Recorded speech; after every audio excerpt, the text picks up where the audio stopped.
नमस्कार किसान भाइयों, स्वागत है आपका आज के वीडियो में और आपके एग्रीकल्चर ज्ञान चैनल पे।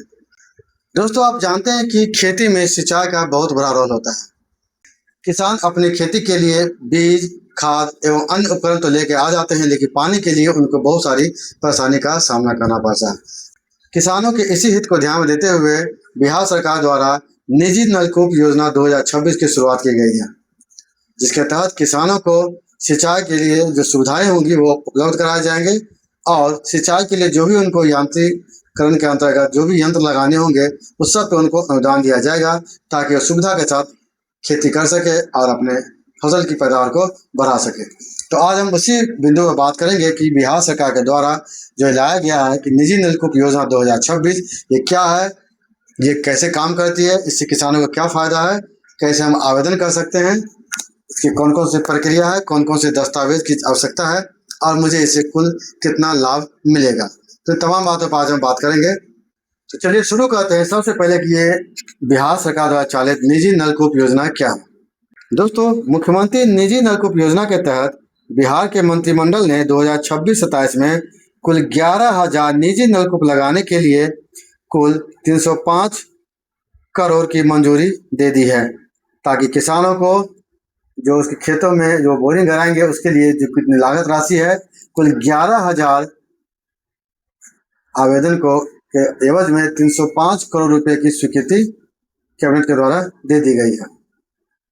किसानों को उनकी सामाजिक श्रेणी के आधार पर बोरिंग पंप सेट के लिए 50 से 80% की सब्सिडी दी जाएगी। जो भी किसान होंगे, किसानों का जो वर्गीकरण है, जो उसका कैटेगरी है, उसके अंतर्गत उनको 50 से 80% तक की छूट दी जाएगी, ताकि वो यंत्र खरीद सके, वो पंप सेट लगा सके। अब बात करते हैं कि वो सब्सिडी जो किसानों को मिलेगी वो किस तरह मिलेगी।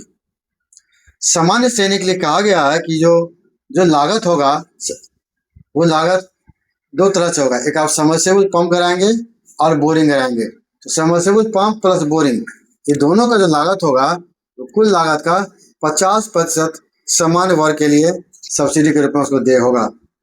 दूसरे वर्गों की बात करें तो पिछड़े एवं पूर्व अति पिछड़े वर्ग के लिए 70% तक की सब्सिडी सरकार के द्वारा उन्हें दी जाएगी, ताकि वो इस पे अपना अधिस्थापन कर सके। कुछ मुख्य बिंदुओं की बात करें तो वो है कि बोरिंग की गहराई, ये ध्यान देने की बात है दोस्तों कि जो आप गाड़ेंगे बोरिंग, तो बोरिंग की जो गहराई होगी न्यूनतम 15 मीटर और अधिकतम 70 मीटर तक होगी। जो आप बोरिंग गाड़ेंगे उसकी गहराई न्यूनतम 15 मीटर और अधिकतम 70 मीटर तक ही मान्य होगी। उससे कम में या उससे अधिक होने पर जो भी लागत होगी वो लागत आपको खुद ही बेयर करना पड़ेगा। इसे कुछ लिमिटेशन दिए गए हैं कि प्रत्येक पात्र किसान के लिए एक बोरिंग और एक मोटर पंप इकाई ही मान्य होगा। मतलब जो भी किसान बंधु चाहते हैं कि हम निजी नलकूप योजना के तहत लाभ लें, तो उनको प्रति एक किसान को एक बोरिंग और एक पंप सेट के लिए ही जो सब्सिडी है वो मान्य होगा। अब दोस्तों बात करें कि जो आवेदन किया जाएगा वो आवेदन कैसे होगा। तो आवेदन जो होगा वो आपको बिहार सरकार के लघु सिंचाई विभाग के वेबसाइट का जो पोर्टल है वहां से आपको आवेदन करना होगा। आवेदन जो भी होगा वो पूरी तरह से ऑनलाइन प्रक्रिया है। इससे आपको किसी ऑफिस के चक्कर लगाने की जरूरत नहीं है, कोई दस्तावेज लेकर आपको ऑफिस आने की आवश्यकता नहीं है, सारी प्रक्रिया ऑनलाइन है।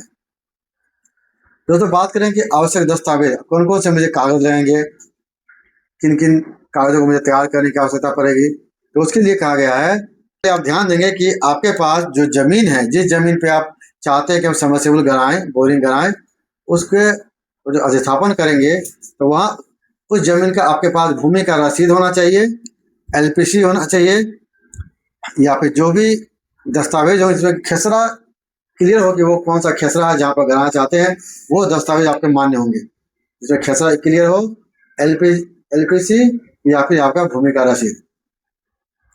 आपको आधार कार्ड जो चाहिए ही चाहिए होगा, आपको अपना आधार कार्ड, और साथ में जो बैंक का जो खाता है जिसपे आप अनुदान की राशि आपको भेजी जाएगी वो आपको चाहिए। इस बात का ध्यान रखें कि जो आपका बैंक खाता है वो आधार से लिंक होना चाहिए, NPCI से लिंक होना चाहिए, तभी ये मान्य होगा। अदरवाइज जो आपकी अगर सब्सिडी की राशि किसी तरह से लंबित हो जाती है, रुक जाती है, तो उसके लिए जवाबदेही आपकी होगी। उसके बाद आपको एक स्व घोषणा देना होगा। सिर्फ स्व घोषणा में लिखा होगा कि बोरिंग के लिए पहले इससे पहले आपको कोई भी सब्सिडी आपको प्राप्त नहीं हुई है।